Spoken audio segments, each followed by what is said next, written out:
Эй, ғазиз туған тілім.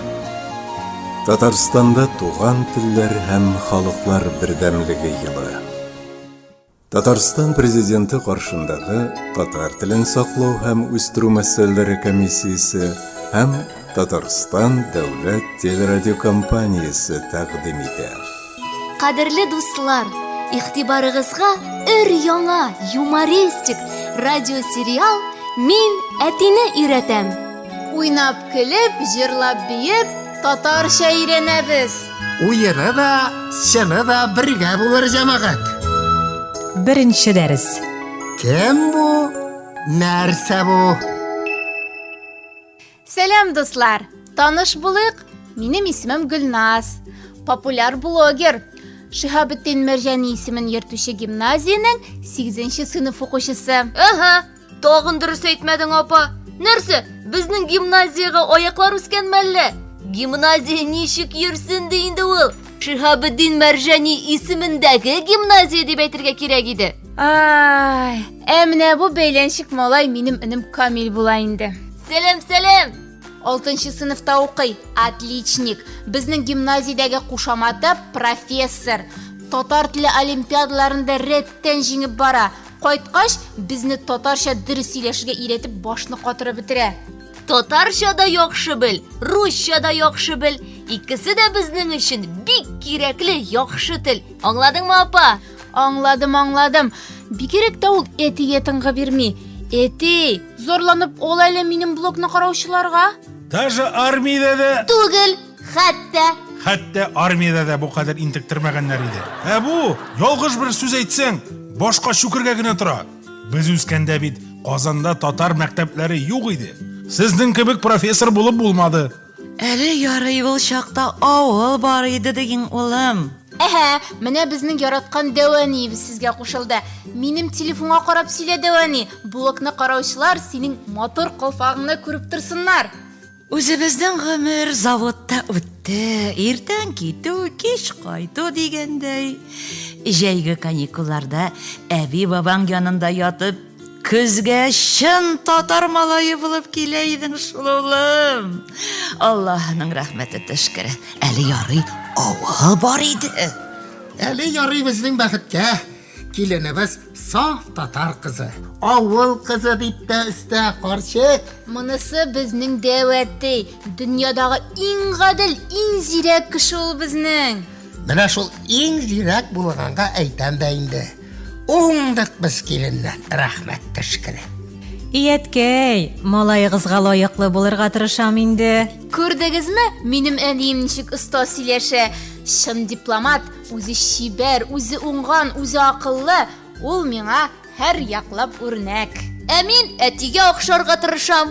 Соң әтине бик яраткач, нигә соң син аңа гел бәйләнергә генә торасың? Бәйләнми ул кызым. Бала чагымда алмый калган белемне бирә ул миңа. Әйе, мин әтине яратам, шуңа күрә өйрәтәм.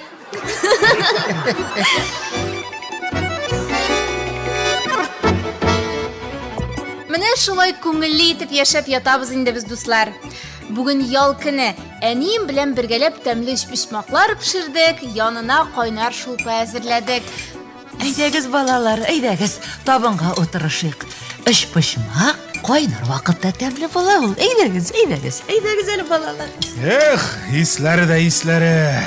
Үзебезнең национальный ризыкка җитми инде малай. Национальный түгел әти, милли.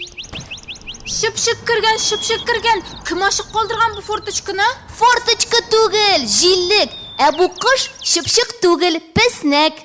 Игә кыш керүне яхшыга юраганнар борынгылар. Субханаллах. О, кем кергән безгә? Әти, тагы дөрес әйтмәдең, әти. Кем түгел, нәрсә дияргә кирәк иде? Стоп.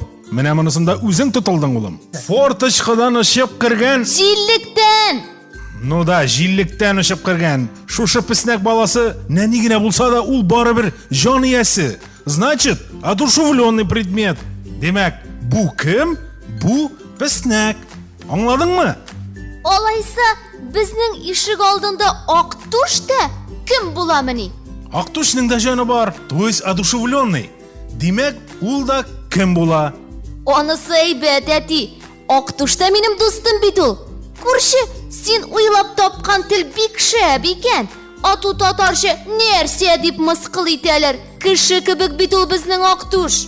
Әмәшеләр, кемме? Нәрсәме? Конечно, кем? Олар да одушевленный. Тышканнар? Тышканнар да одушевленный. Дуңгызлардамы? Дуңгызның да бар жаны. Әстәгъфирулла. Шәвән ширки, үрмә күчләрдә кем булалармы улым? Олар да жир йөзендә нинди җанлы нәрсә булса, барысы да кем? И все. Булды гына инде бу әти. Ақтуш та кем, мин дә һәм безнең бакчадагы Миләш тә кем. Без ишебез дә бик дуслар. Юк, улым, Миләшегез кем түгел. Анысы нәрсә була? Дөрес әйтмәдең, әти. Безнең Миләш кем? Аның да җаны бар. Барысын аңлый, сөйләшә генә белми.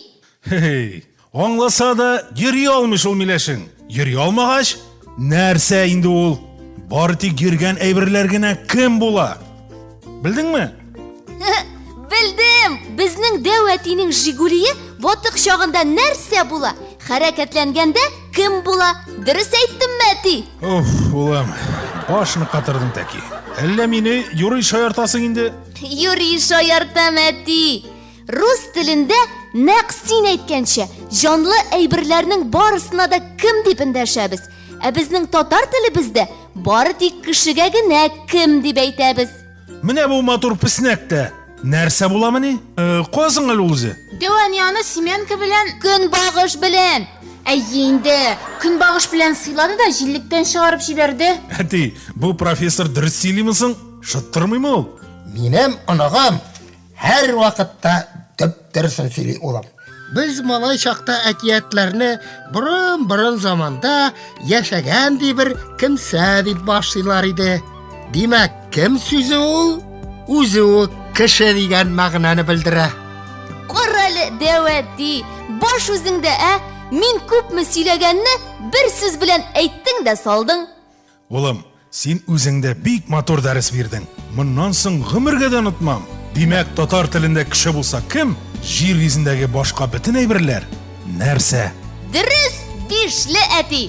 Әйдәгез, өч пишмаклар суына, табынга утырышыгыз. Исләре дә исләре. Киленебез кебек уңып пешкәннәр шул. Минем хатынның колы тигән ризык. Тәмле була ул.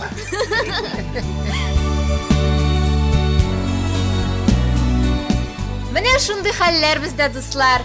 Сезнең белән популяр блогер Гөлназ Нугманова булды. Лайк куерга һәм миңа язылырга онытмагыз. Әйдәгез, бергә саубуллашыйк әле. Саубуллашыгыз!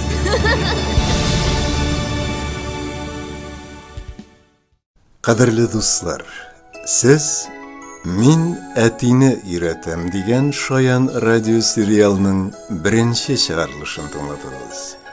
Рольләрне Татарстанның халык, Россиянең атказанган артисткасы Дания Нурлы, Татарстанның халык артисты Халим Җәләл, Галиәскәр Камал исемендәге Татар дәүләт академия театры актрисасы Алинә Мөдәррисова һәм Татарстан радиосы хезмәткәрләре Ания Гыйбадуллина, Гөлназ Ибраһимова, Рамил Хидиятулла башкарды.